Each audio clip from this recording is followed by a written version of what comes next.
లేకపోతే నిందలో ఈ కుర్చీ తర్వాత ఈయన కుర్చీ ఎక్కుతాడు అది ఇది అనేసి మాట్లాడుకుంటారు.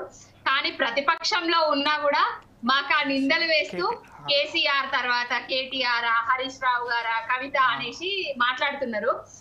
ఇదంతా ఎందుకు అనంటే ప్రాంతీయ పార్టీగా దిగ్విజయంగా తెలంగాణ రాష్ట్రాన్ని తీసుకొచ్చింది. తెలంగాణ రాష్ట్రాన్ని బీఆర్ఎస్ పార్టీ 10 ఏళ్ల పాటు ఆర్థికంగా ఎలాంటి అసమానతలు లేకుండా పాలించింది. ఇప్పుడు 16-17 నెలల కాంగ్రెస్ ప్రభుత్వం అధికారంలోకి వచ్చిన తర్వాత కూడా ప్రజలందరూ ఏమనుకుంటున్నారంటే అసలు కేసీఆర్ గారిని అసలు వేస్ట్ గా ఓడిస్తున్నాము, కేసీఆర్ గారు ఉంటేనే బాగుంటుండే అనేసి జనాలందరూ మాట్లాడుకుంటున్నారు. ఆ మాటలు డైవర్ట్ కావాలంటే ఏం చేయాలి? ప్రతిపక్షాలకు అస్త్రం ఏంటిది? హరీష్ రావు గారు అలిగిండు, కవితక్క వేరే పార్టీకి పెడుతుంది, హరీష్ రావు గారు ఇంకో పార్టీకి పోతారు, కేటీఆర్ గారికి కవితక్కకు పడతలేదు, హరీష్ రావు గారికి కేటీఆర్ గారికి పడతలేదు, ఇట్లాంటి ముచ్చట్లు మాట్లాడుకుంటారు. తెలంగాణ రాష్ట్రంలో ప్రజలు పడుతున్న సమస్యలను గాలి కొదిలేసిండ్రు ప్రతి ఒక్కరు. కొన్ని రోజుల నుంచి రైతు రుణమాఫీ మీద కానివ్వండి, రైతు బంధు మీద కానివ్వండి, మహిళలకు ఇస్తా అన్న 2500 ముచ్చట కానివ్వండి, ఆడబిడ్డలకు ఇస్తా అన్న తులం బంగారం ముచ్చట కానివ్వండి, ఇవన్నీ పక్కకు వదిలేసి కేసీఆర్ గారిని వీడి హరీష్ రావు గారు పోతారు, పార్టీ మారుతారు, బీజేపీలకా పోతారా లేకపోతే పార్టీ పెడతారా? ఇది సమస్యనా అండి? కేసీఆర్ గారు అధ్యక్షులు, కేటీఆర్ గారు వర్కింగ్ ప్రెసిడెంట్. అధ్యక్షుడు వర్కింగ్ ప్రెసిడెంట్ వారి కట్అవుట్లు పెట్టిరు, వారి ఫ్లెక్సీ పెట్టిరు. వారి కట్అవుట్లు ఫ్లెక్సీలు పెట్టినా కూడా అదే సభ మీద కవితక్క గారు కూర్చున్నారు, అదే సభ మీద హరీష్ రావు గారు కూర్చున్నారు.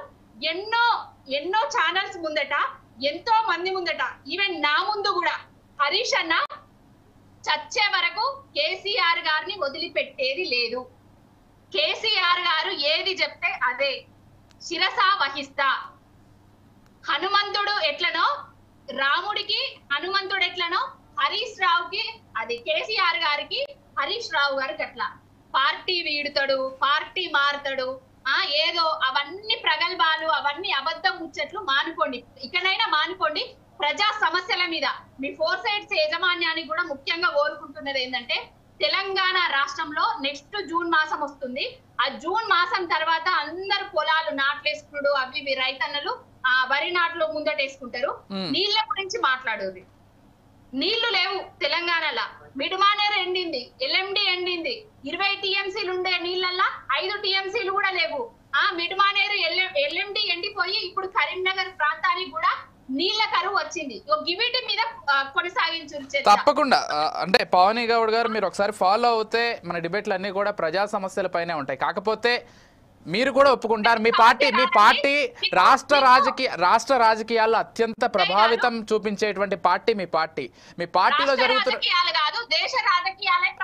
సరే మీరు చెప్తారులేండి. ఇప్పుడు మీరు జాతీయ పార్టీగా ఎదగాలనుకున్నారు, అది అవ్వలేదు, రాష్ట్ర పార్టీగానే ఉన్నారు ప్రస్తుతం కాబట్టి రాష్ట్ర పార్టీ అని చెప్తున్నారు. కాబట్టి మీ పార్టీలో జరిగేటువంటి అంతర్గత విషయాలు ఖచ్చితంగా ప్రజల్లోకి చర్చకు వస్తాయి. సో దాని గురించి ఎవరు మాట్లాడకూడదు అనుకోవడం కరెక్ట్ కాదు.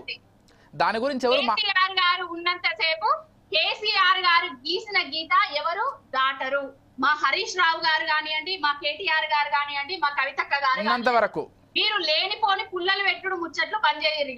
ఇక్కడ నుంచి అయినా కేసీఆర్ గారు ఉన్నంతసేపు హరీష్ రావు గారు ఆయన పార్టీ వీరరు, పార్టీ మారుతాడనే ముచ్చట బంద్ చేయండి. ఇంకాడైనా బీజేపీలో పోతాడు లేకపోతే ఇంకో పార్టీ వేడతాడు అనేది అసత్య ప్రచారాలు.